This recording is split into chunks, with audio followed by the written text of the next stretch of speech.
Ouais, je vois. Grosso modo, euh, ça rejoint un peu des éléments auxquels je pense quand je parle à des gens qui font de la prestation de service, notamment ce modèle d'agence que toi, tu as développé aussi.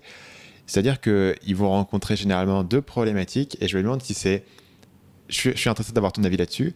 La première problématique, c'est d'abord que les gens, au bout d'un moment, en ont marre de bosser avec des clients parce qu'ils ont l'impression qu'ils ne peuvent pas faire ce qu'ils veulent et qu'ils n'ont pas cette rapidité d'exécution, ce niveau d'autonomie.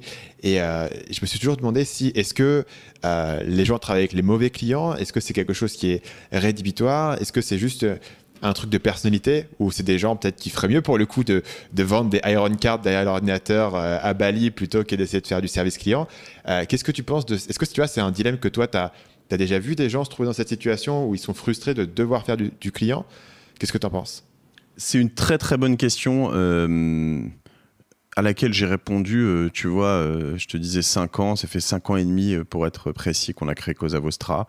Et je pense que ça fait à peine 6 mois que je suis assez serein et droit dans mes bottes sur cette question. Donc j'avais des vents qui allaient dans un sens et dans l'autre, etc., etc. Et aujourd'hui, sans aucune hypocrisie et je pense que je suis pas connu pour être hypocrite, tu vois.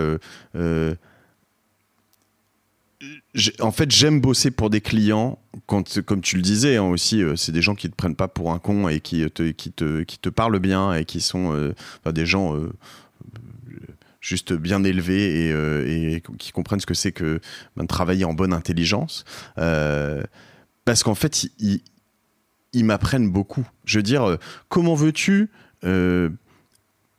être fort dans tout ce qui est création de valeur et création de start-up si tu peux pas rentrer au-delà de la surface dans certains métiers, dans la connaissance des vraies problématiques de plein de clients.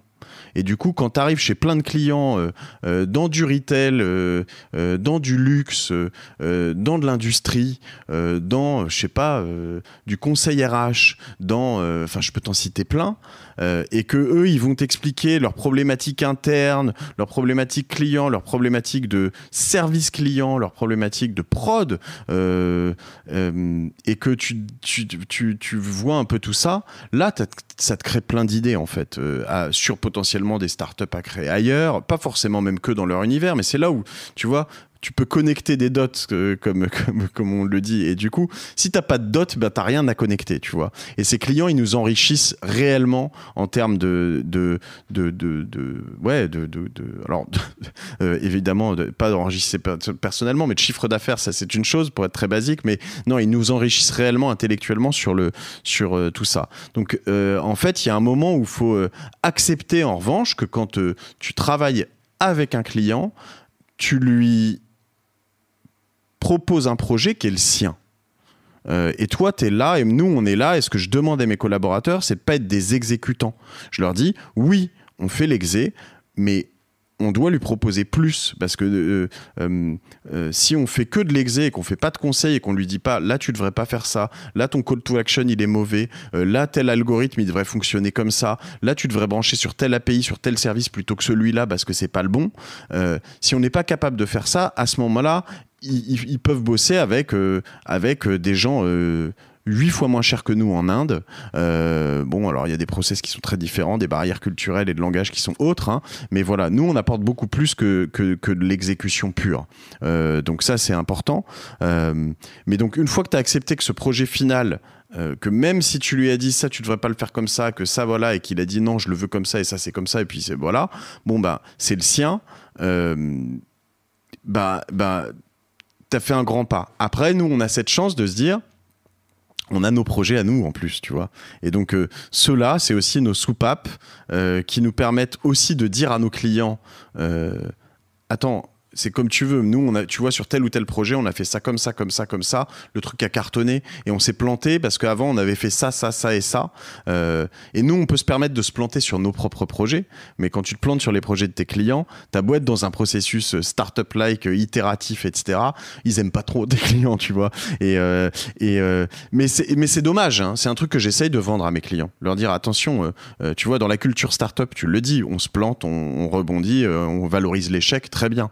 va valoriser l'échec à un de tes clients quand tu lui dis là on vient de faire 15 jours de dev sur tel truc et en fait tout est à mettre à la poubelle parce qu'on est parti sur le même truc. Tu lui dis bon tu vois 650 € de jour de dev en moyenne je sais pas, je dis des conneries, je vais faire fuir plein de gens avec ça, mais ça va te coûter, tu vois, je sais pas, 15 jours, 10 000 €. Il dit mais attends, tu t'es planté, t'as pas machin, tu me les factures pas tes 10 000. Je dis bah si, tu vois, enfin c'était un test, on s'est planté. Est-ce que tu factures pas, c'est toujours la même chose, tu vois.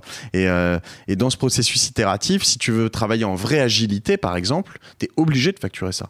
Si tu travailles au forfait, évidemment, c'est plus compliqué. Mais si tu travailles en vraie méthode agile, bah, c'est pas possible. Donc là-dessus, il y a plein de nouvelles théories, plein de nouvelles choses. Et un tout dernier point que je voudrais ajouter là-dessus, c'est que j'ai la chance, avec les startups qu'on crée, d'être à la fois le patron d'un client de Cosa Vostra et de Cosa Vostra en même temps. Donc on a souvent cette tendance où quand tu es dans plein de métiers, d'ailleurs, au-delà des agences, c'est de te dire ah ouais, non mais là-dessus les clients ils font chier, ils sont cons, etc. Tu vois. Et quand tu es client de ta propre boîte, il y a un moment où tu te dis, tu vas analyser et tu vas voir des problèmes que tu as chez toi dans ta boîte principale, tu vois. Et tu vas dire, attention, là-dessus, on n'est pas assez bon. Là-dessus, j'ai un trou dans la raquette. J'ai pas assez de compétences sur ce point. Qu'est-ce que tu as remarqué, par exemple, tu vois, ce serait quoi un exemple de truc où tu as remarqué qu'il y avait un problème que tu pouvais voir que de l'extérieur? Bah, aujourd'hui, j'ai une grosse faiblesse et je suis en train d'essayer de la régler, mais j'ai une grosse faiblesse chez Cosa Vostra en SEO. On n'est pas assez fort en SEO, tu vois, je te le dis, je suis pas hypocrite, je te dis de but en blanc.